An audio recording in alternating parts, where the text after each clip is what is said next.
Hello everyone, कैसे हैं आप सब लोग। Welcome back to ICT virtual classroom Dehradun. मैं निखिल राणा, क्लास 9 का अपना मैथ्स का टॉपिक जो हमारा है स्टैटिस्टिक, उसको कंटिन्यू रखेंगे, उसके बारे में थोड़ा पढ़ेंगे। तो बच्चों, स्टैटिस्टिक में हमने अभी तक जो देखा, हमने आपका इसका प्रेजेंटेशन बता दिया, कलेक्शन ऑफ डाटा बता दिया, एनालिसिस ऑफ डाटा, डाटा को एनालाइज कैसे करते हैं, वो चीजें हम सीख रहे हैं। उन चीजों का हम क्वेश्चन सा भी करेंगे। तो चलिए अपनी क्लास शुरू करेंगे। शुरू करने से पहले हमेशा की तरह थॉट ऑफ द डे लेके चलते हैं। तो आज का थॉट ऑफ द डे है बच्चों, कोई भी काम तब तक असंभव लगता है जब तक कि हम उसको कर नहीं लेते। जी हाँ, कोई भी काम हमें तब तक असंभव लगता है बच्चों जब तक कि हम उसको कर नहीं लेते। दैट मीन्स आप कभी भी किसी चीज का रंग रूप या उसका शेप देख के आप कभी कोई चीज ये मत समझो कि मैं कर नहीं पाऊंगा। कभी भी अपने अंदर ये एटीट्यूड मत डाल दो कि यार मुझसे ये चीज नहीं होगा। अपने अंदर, हमारे अंदर हमेशा ये पॉजिटिव एटीट्यूड होना चाहिए कि yes I can do it, मैं ये चीज कर सकता हूँ। कभी भी पहले ही हर चीज को लेकर नेगेटिव ना रहें, पॉजिटिव बिहेवियर रखें और पॉजिटिव एनवायरनमेंट भी रखें। तो चलिए अपनी क्लास शुरू करते हैं। एंड ये कल मीडियन का बारे में मैं आपको बता रहा था, ठीक है। तो मीडियन क्या है, इसको थोड़ा सा फिर से लिख लेते हैं।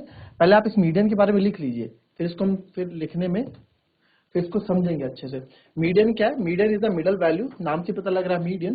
तो median is the middle value. Middle value होती है किसी भी डाटा की, मिडल वैल्यू हमें निकालनी है तो मीडियन के थ्रू निकालते हैं। और we arrange it in ascending, सबसे पहले इसको असेंडिंग ऑर्डर में अरेंज किया जाता है, देन इसको कैलकुलेट किया जाता है। The number of the observation is odd, then the median का फॉर्मूला ये होता है। And the number of observation is even, then the median का फॉर्मूला ये होता है। ये नंबर ऑफ ऑब्जर्वेशन है क्या, ये चीज है क्या, आपको भी समझाऊंगा, पहले इसको लिख लें आप।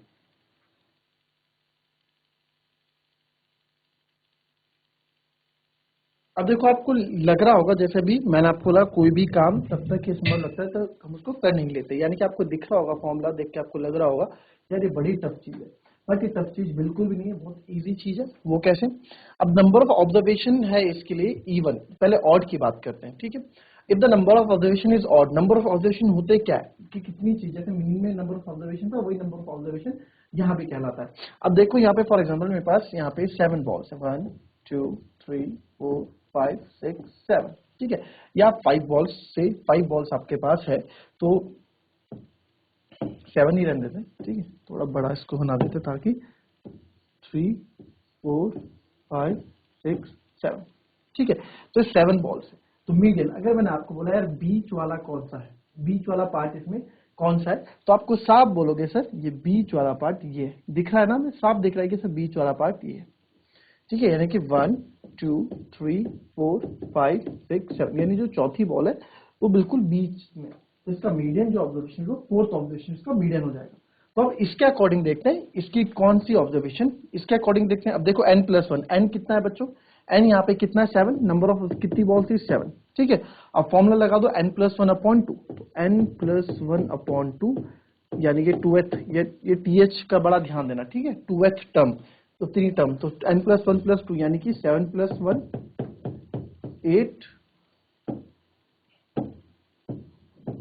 तो 8/2 आ गया, ये आ गया 4, यानी कि फोर्थ, चौथी टर्म आपकी क्या होगी, आपकी मीडियन होगी। तो 1 2 3 4 यहां सब पता लग रहा है कि चौथी टर्म हमारी क्या होगी, मीडियन होगी, ठीक है। सिंपल सा है, कोई भी दिक्कत नहीं है। बट अगर यहाँ पे क्या आ जाता है, यहाँ पे अगर इवन आ जाता है, लेट्स से इवन नंबर मैं ले लेता हूँ, यहाँ पर इस बार 8 बॉल्स लेता हूँ, 2 3 4 5 6 7 8, ये 8 बॉल्स मैंने ले ली। तो अगर आपसे पूछा जाए तो सर यहाँ पे मिडल का, मैं आपसे पूछूं कि यहाँ पे मिडल क्या है, तो आप साफ बोलेंगे कि सर यहाँ पे मिडल कुछ नहीं, यहाँ पे दो चीजें हमें मिडल में लग रही है, या फिर ये या फिर ये, है ना, हमें दो चीजें यहाँ पे मिडल में लग रही हैं। तो अब मीडियन तो एक ही निकालना होगा ना, मीडियन, हमें मीडियन वैल्यू बोला है तो एक ही निकालना होगा। तो इसका तो या तो सिंपल सा मेथड है कि भाई जो इन दो के बीच का जो नंबर होगा, इन दो के बीच का जो नंबर होगा वही इसका मीडियन होगा, ठीक है। अभी क्वेश्चन में समझेंगे तो बॉल्स के तरीके से मैं समझा रहा हूं। बट अगर n अपॉन फॉर्मूले की तरफ आए, n/2th, ये n/2+1 ये कौन सा है, ये तो यही वाला है, देख रहे हो, n+1/2th टर्म है, ये यही वाला है, ठीक है। तो इसमें ऐसा नहीं आपको घबराना है। तो यहाँ पे आप देखेंगे कि यहाँ पे 2 टर्म्स आपको दिख रही है, क्या आएगा, है ना। तो इसमें आप क्या कर, कैसे निकालो जरा इसको, देखो इसको सिंपल है, इसमें ना घबराना नहीं है आपको, ये सिंपल है, इसको देखो। मैंने क्या बोला, अगर ये दो मेरे को इवन मीडियन का चाहिए तो ये दो ऑब्जर्वेशन जो है इन दो का आप सम ले लो। मैंने बोला इनके बीच का ना, अगर मेरे पास 4 और 6, तो 4 और 6 के बीच में क्या आएगा सर, 5 आएगा। और मैं बोल रहा हूं कि यहाँ अगर मान लो 4 है, यहाँ अगर 6 तो इसके बीच में 5 आ रहा है। सबको पता है 4 और 6 के बीच में 5 आता है। अगर फॉर्मुले के अकॉर्डिंग मैंने आपको बोला कि यार इन दो का ना सम कर दो, बस जो आपके मीडियन है इनका सम कर दो 4 और 6 और उसको आधा कर दो, तो 4 और 6 10, 10/2 क्या आएगा 5, तब भी 5 ही आ रहा है, तब भी 5 ही आ रहा है। तो सिंपल सा, इसमें घबराना नहीं है। जो भी दो टर्म्स हमारे पास आएंगी उनका क्या कर दो, उनको सम करो, उनका आधा कर दो। जैसे कैसे, यहाँ देखो कि n/2th टर्म, n/2th टर्म आपको पता है भाई इसमें कितनी टर्म है, चलो इसमें निकालते हैं 1 2 3 4 5 6 7 8 टर्म है, तो n हो गया 8। ठीक है, n 8 हो गया। तो अगर n/2 है तो उसके बाद वाली किसको प्लस करें, n/2 + 1। ध्यान से समझो क्या मैं बोलना चाह रहा हूं, यहां समझो, इस चीज को समझो जो मैं बोलना चाह रहा हूं। पहले मैंने बोला n/2 टर्म है, n कितना था बच्चों 8, तो 8 n 8 है। ठीक है, ये n/2th टर्म आ गई, यानी 8/2 टर्म आ गई, 8/2th टर्म, यानी कि सर 4th टर्म आ गई। 2 से 4 टाइम कटेगा, है ना। अब एक चीज बताओ, यहाँ पे वो मत करने लग जाना, रिमाइंडर जो हम एलसीएम उलसीएम लेते हैं वैसे करने मत लग जाना। सिंपल सा n/2 था, n/2 हमने यहाँ भी n/2 है भाई, देखो अभी n/2 है ना अभी तक, अब प्लस कर दिया मैंने 1, यानी कि इसका मतलब है कि जितना हमने ये किया उसके बाद वाली टर्म, तो 4th टर्म आई, तो 4th के बाद अगली कौन सी टर्म होगी, 5th टर्म। क्यों, उसमें बस एक ही तो ऐड करना है, n/2 में एक ही तो ऐड करना है, तो 4 के बाद एक टर्म और, तो यानी 4th, तो 4th और 5th टर्म का हमें सम करना है और उसको फिर बाद में हमें 2 से डिवाइड कर देना है।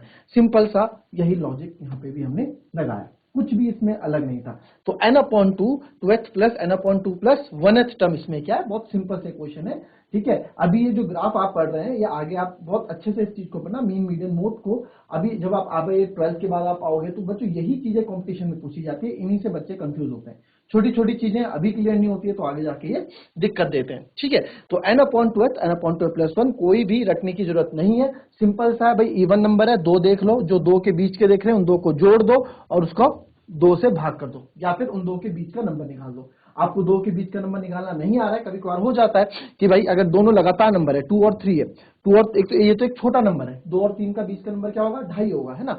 बट मुझे करके वहां करके दिखाना है, तो 2 + 3, अगर यहाँ 2 है यहाँ 3 है, 2 + 3/2, तो 2 + 3 5, 5/2 यानी कि आ जाएगा 2.5।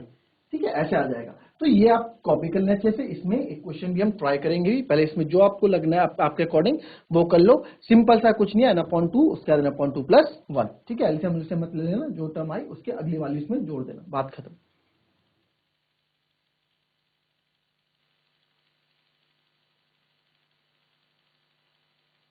चलो, अब जरा मेरे को आप यहाँ पे कर दिया है, तो अब नेक्स्ट आप लोग क्या करेंगे, नेक्स्ट आप इसका मेरे को, ये क्वेश्चन है the height of the instrument R S follows, तो इसका ना आप मेरे को एक मीडियन बताएं।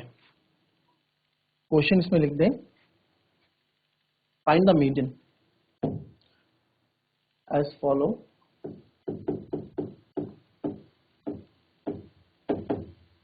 मीडियन निकालो। चलो मीडियन निकालो, कैसे करोगे।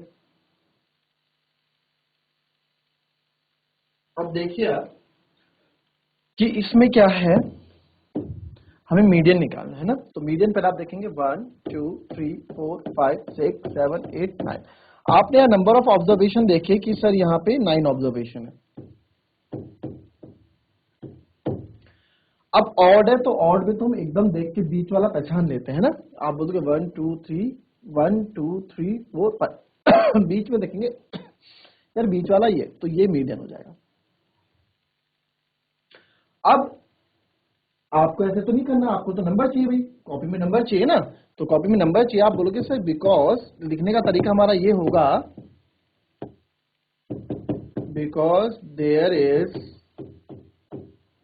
ऑड नंबर ऑफ ऑब्जर्वेशन, या सिंपली n = 9 भी लिखोगे तो देयर फॉर जो मीडियन होता है सर n + 1, जितना भी होता है उसमें एक जोड़ लो और उसको 2 से डिवाइड कर लो। सिंपल ऐसा याद रखो, जितना भी होता है ऑड में उसको एक जोड़ लो उससे डिवाइड करो। तो n + 1 इन 9 + 1/2th, तो 10/2, और ये आ जाएगा 5th टर्म। तो देयरफॉर 1 2 3 4 5 एफ मीडियन गया 150। आप आ गए ये करके क्वेश्चन, ठीक है। आपने क्वेश्चन क्या कि सर ये ऐसे हमने कर लिया। एग्जाम से आप आए तो आपने देखा, जब आपने कॉपी देखी, टीचर ने आंसर काटा हुआ है, 0 नंबर मिल रहे हैं आपको। आप बोलोगे कि यार मैंने तो सही किया, ऑब्जर्वेशन जो आपने बोला था ऑड है, ऑड वाला फॉर्मूला भी लगाया, आपने लिख के बोला n = 9 वो भी दिखाया, फॉर्मूला भी सही करा, 10/2 फिफ्थ टर्म भी करा, फिफ्थ टर्म मैंने गिनी भी 1 2 3 4 5 और मीडियन 150 आया भी, तो मेरे को आंसर सर क्यों नहीं मिला, मेरे को आंसर के इसके नंबर क्यों नहीं मिले, मैंने आंसर दिया तो मेरे को नंबर क्यों नहीं मिले। बिल्कुल सही बात है भाई, आंसर के नंबर क्यों नहीं मिले बताइए आप। तो ये इसकी गलती यहां आ जाती है आपकी कि आपने इस चीज पे ध्यान नहीं दिया कि सबसे पहला point, we arrange it in ascending order and then calculated. हम उसको असेंडिंग ऑर्डर में लिखते हैं। असेंडिंग ऑर्डर मतलब छोटे से बड़े की तरफ ने बढ़ते हुए क्रम में, और डिसेंडिंग डिक्रीजिंग मतलब घटते हुए क्रम में। नाम से पता लग रहा है डिसेंडिंग है, डी है, डिक्रीजिंग आ रहा है, तो असेंडिंग बढ़ते हुए उसमें। तो यहां पे आपको क्या है, बढ़ते हुए क्रम में चीजें लिखनी थी पहले, तब जाके आपको आंसर निकालना था। तो आपने क्या किया, आपने अब समझा बात। अब समझे बात, जब नंबर 0 आए तो अब क्या करेंगे, ये तो मैंने बोल, अरे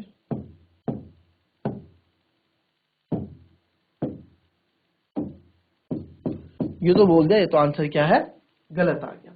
चलिए अब इसको तमीज से करते हैं। अब इसको असेंडिंग ऑर्डर में लाते हैं। तो पहले असेंडिंग ऑर्डर में सबसे छोटा कौन सा है सर, सबसे छोटा 144 है।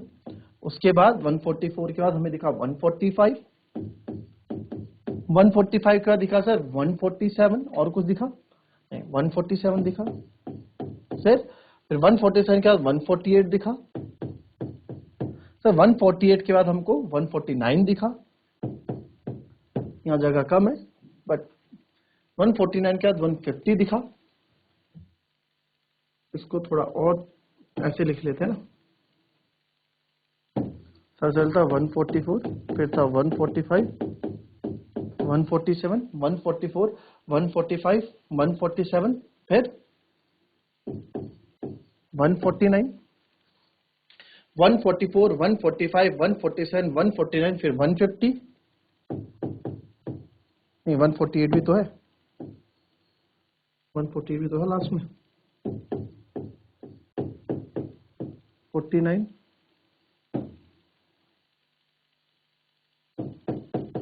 150, फिर 155 या 152, 155। अब क्या बचा, अब बचा सर 160, है ना। इन लोग कितने, 1 2 3 4 5 6 7 8 9, ठीक। बस अब आपने यहाँ पे फॉर्मूला लगाया तो n+1/2th टर्म का, तो आपने यहाँ देखा आपका फिफ्थ टर्म आंसर आ गया था, है ना। करके देख लेते हैं। तो यहाँ पे 9+1/2th टर्म, तो 10/2th टर्म, यानी कि कट गया तो फिफ्थ टर्म आ गई। तो 1 2 3 4 5, तो यहाँ आपने देखा कि मीडियन मेरा क्या आ गया, मीडियन यहाँ पे 149 आ गया। मीडियन क्या आ गया, मीडियन 149 आ गया, ठीक है। कॉपी करें इसको।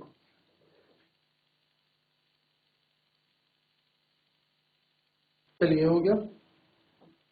चलिए अब इसके बाद एक और आप मीडियन निकालें थोड़ा प्रैक्टिस के लिए।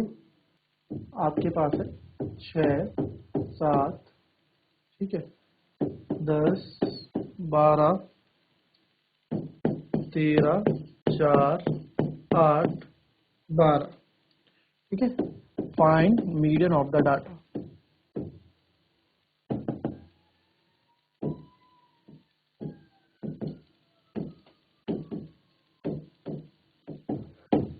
Find median of the data.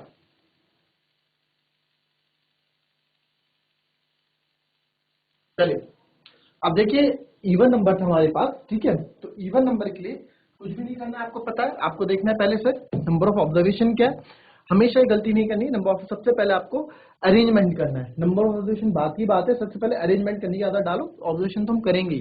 तो सबसे पहले आपने देखा अरेंज चीज को क्या, तो सबसे पहले यहाँ पे आया 4, फिर आया 6, फिर आया 7, फिर आया 8, फिर आया 10, फिर आया 12, फिर आया 12, फिर आया 13 और फिर आया आपका बस लास्ट 1 2 3 4 5 6 7 हाँ तो 8 हो कोई बात नहीं, रिपीट आपके ऑब्जर्वेशन होगा तो इससे हमें कोई मतलब नहीं है, 2 बार रिपीट करेंगे कोई दिक्कत नहीं। तो 8 ऑब्जर्वेशन है तो n equals to 8 because number of observation is even.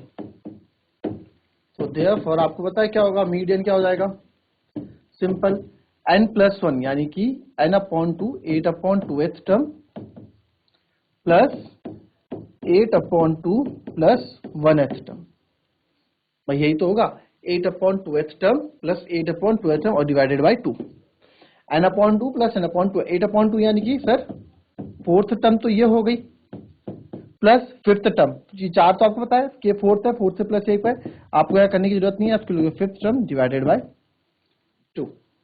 तो 4th टर्म और 5th टर्म यहां पे क्या है, 4th term and 5th term यहां पे क्या है, तो आपने बोला कि sir 4th term and 5th term यहां पे हमने देखा, ठीक है, 4th टर्म और 5th टर्म डिवाइडेड बाय 2। तो 4th टर्म और 5th टर्म क्या है, यहाँ तो वैसे देख के ही पता लग रहा है 8 और 10 के बीच में क्या आता है, 9 आता है, 8 और 10 के बीच में क्या आता है, 9 आता है, बट इसको हम करके देख लेंगे यार। देख लो यहाँ पे 4th टर्म 8 है और 1 2 3 4 और 5वीं ये है 8 + 10 बटे 2, तो यह आ गया आपका, ये देखो ये टर्म ना, ये मीडियन नहीं है, 4th आपको 4 + 5 नहीं करना है वहां पे, 4 + 9/2 ना, ये 4th टर्म देखनी है कौन सी है, चौथी टर्म, तो 1 2 3 4 चौथी टर्म 8वीं थी, 1 2 3,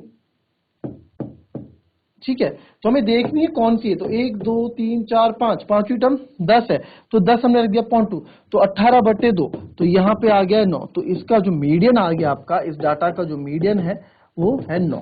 ठीक है, कभी आपको ऑब्जेक्टिव टाइप आ जाता है कि एक नंबर के आपके पूछ लेता है question, fill in the blanks में आ जाता है, तब इतना बड़ा करने की जरूरत नहीं है, तब क्या करना है, ये जो 2 टर्म है भाई इनको जोड़ दो, 18 और बटे 2 कर दो, बस 9। या आप जब भी आपका क्वेश्चन है तो पहले रफ में कर लो इसको, आपको आप पहले कंफर्म कर लो कि मेरा आंसर ये आना चाहिए। कोई भी डाटा आएगा, आप फॉर एग्जांपल आपके पास 51 आ गया, 51 टर्म्स है, तो 51 टर्म्स आपको बता भी क्या, इसमें एक जोड़ देना है, 51 52/2, यानी कि जो आपकी 2 2 जा 4, 5 में से बन गया, तो ये आपका जो भी होगा 26वीं टर्म इसका आंसर होगा, है ना। तो ये ऐसी चीजें आपको करनी होती है, ऑड इवन जैसा भी आपके पास आता है। क्लियर, इसको कॉपी कर, इसके बाद थोड़ा आगे बढ़ेंगे, नोट के लिए पढ़ेंगे।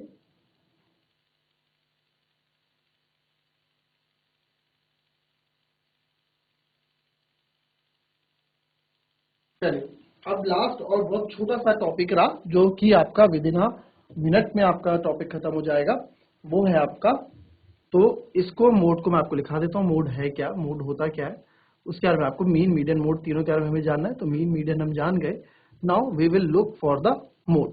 ठीक है, तो मोड के बारे में देखते हैं, मोड है क्या। क्लियर, तो मोड के बारे में आपको बताऊं कि मोड है क्या।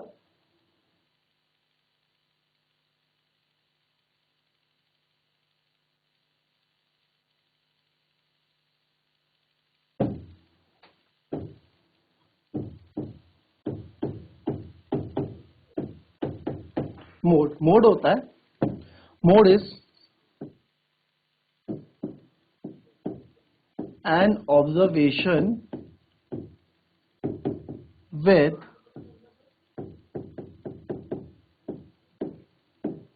maximum number of frequency।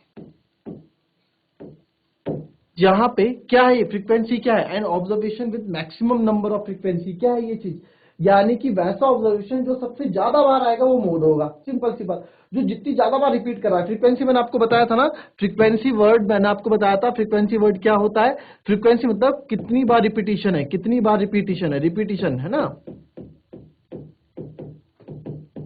Repetition, कितनी बार कोई चीज रिपीट कर रही है, कितनी बार रिपीट कर रही है, रिपीटिशन रिपीटिशन, कितनी बार कोई चीज रिपीट कर रही है, दैट इज द फ्रीक्वेंसी। तो an observation with maximum number of frequency is the mode, ये आपका मोड होता है। ठीक है, इसको लिखो, इसका एग्जांपल इसका बता देता हूं। ठीक है, एक एग्जांपल इसमें लिख लो,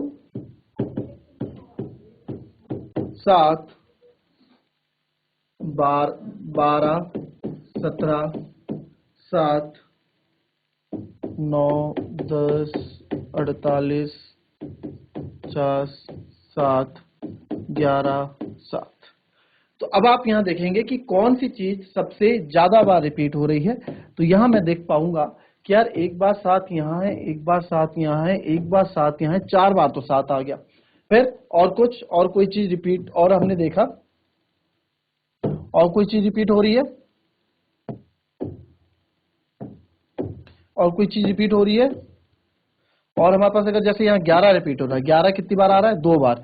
तो 11 2 बार आ रहा है, 7 4 बार आ रहा है। तो जो ज्यादा बार आएगा केवल वही मोड होगा। तो आप यहाँ मोड बोल दोगे, मोड इज 7। बस सिंपल। मोड बहुत इजी है निकालने का। नंबर ऑफ फ्रीक्वेंसी जो ज्यादा बार रिपीट हो रहा है वो आपका मोड होता है। इतनी सी बात आपको जाननी है। अब इसमें बच्चों एक चीज और याद रखो यार, देखो आंसर तो आप ऐसे भी निकाल लोगे इसमें, बट अगर आप इसको असेंडिंग ऑर्डर में अगर आप इसको असेंडिंग ऑर्डर आप इसको करोगे, असेंडिंग ऑर्डर में आप इसको करते हो अगर, तो असेंडिंग ऑर्डर में आप देखोगे कि असेंडिंग ऑर्डर में चीजें आसान हो जाएंगी। कैसे भाई? तब 7 में पास देखो, 7 सबसे छोटा, फिर जो चीजें हैं आप 7 7 आ जाएंगी, 7, फिर उसके बाद क्या है? 9, फिर आपने देखा एक 7 और है, फिर आपने देखा एक 7 और है, फिर आपने देखा एक 7 और है। हमें एकदम पता लग गया, फिर गलती नहीं होती है। फिर है 9, फिर है, फिर और है 10 है कहीं? 10 नहीं है। 11, फिर 11, फिर 17, फिर 12 भी है, 12, फिर 17, फिर 48, फिर 50। तो जब एक बार असेंडिंग ऑर्डर में मैं कर लेता हूं चीजों को, असेंडिंग ऑर्डर यानी छोटे से बड़े की ओर कर लेते, तो वहां गिनना ऐसे कंफ्यूज नहीं होता। एक साथ देख लो यार, 4 बार यहां रखा है, 2 बार यहां रखा है, तो आप बोल दो सीधे मोड इसका, फ्रीक्वेंसी इस डाटा का जो मोड है वो क्या होगा? 7, यानी कि जो ज्यादा बार है। सिंपल सा बात है। Observation with maximum number of frequency, जो मैक्सिमम नंबर ऑफ फ्रीक्वेंसी जो ज्यादा बार पूछा जाता है वही आपका मोड होता है। जो ज्यादा बार आता है एक डाटा में, बार बार आएगा, वो आपका मोड होगा। क्लियर हुई ये बात? क्लियर हुई? ठीक है। तो अपना स्टैटिस्टिक का अपना पूरा कॉन्सेप्ट हो गया है क्लियर। सब चीजें हमने पढ़ ली हैं। ठीक है, ग्राफिकल रिप्रेजेंटेशन से लेके देखो यहाँ पे फिर से एक बार क्विक रिवीजन इसको हम कर लेंगे।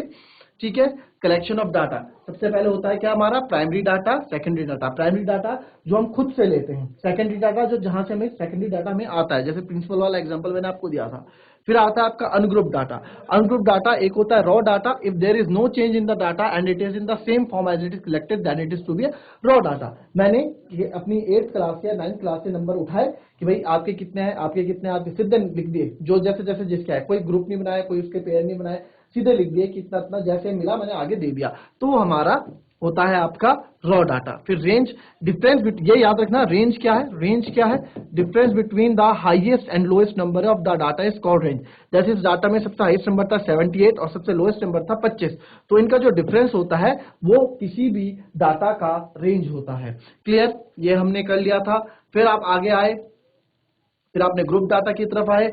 ग्रुप डाटा प्रेजेंट वेरी, जब हम ग्रुप डाटा कब काम आता है? जब हमें very large number of data represent करना होता है। फॉर एग्जांपल किसी क्लास में 60 बच्चे हैं, 100 बच्चे हैं, तो यार 100 बच्चों की लिस्ट थोड़ा मैं बनाऊंगा। मैं क्या कर दूंगा, मैं हमें बोला कि यार कि कितने बच्चों के, फॉर एग्जांपल 60 मार्क्स का पेपर लिया, तो 0 से 10 कितने बच्चों के आए?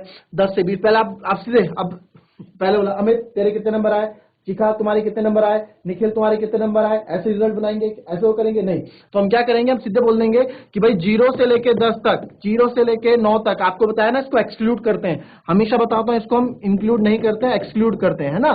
तो 0 से लेके 10 तक आप बोलोगे, 9 तक कितनों के बच्चे हैं, हाथ खड़े करो, तो आप बोल दोगे, वो कर देंगे, तो आपके लिए आसान हो गया। फिर आप बोला 10 से 20, 10 से 19 कितने बच्चों के आए? बोलेंगे 7 बच्चों ने हाथ खड़े किए। ये डाटा कलेक्ट करना थोड़ा आसान हो जाएगा। ठीक है, और जो ये होता है इसको हम क्लास इंटरवल बोलते हैं। ये आपकी अपर लिमिट होती है ज्यादा वाली, ये कम वाली लोअर लिमिट होती है। ठीक है, तो ये था हमारा ग्रुप डाटा का। फिर आप यहाँ पे आगे आए, फिर हमने देखा क्लास साइज, क्लास मार्क। आपको पता है क्लास मार्क बहुत इंपॉर्टेंट है हिस्टोग्राम के लिए और फ्रीक्वेंसी के लिए। ठीक है, फ्रीक्वेंसी पॉलीगन के लिए क्लास मार्क, हर एक upper limit plus lower limit, upper limit plus lower limit को 2 से डिवाइड कर दो, वो आपका क्या आ जाता है? वो आपका क्लास मार्क आ जाता है। तो ये वो था, बाकी इसको हम करेंगे कल अपनी क्लास में। और ये अपना रिवीजन थोड़ा बहुत हमने कर दिया, प्रेजेंटेशन डाटा भी आपको मैंने बता दिया, एनालिसिस ऑफ डाटा भी मैंने आपको बता दिया। अब कल बस हमको क्या करना है? इस पे क्वेश्चंस करना है। तो मिलते हैं आपकी कल से नेक्स्ट क्लास में। तब तक के लिए be happy, be healthy and be safe. Thank you and have a nice day.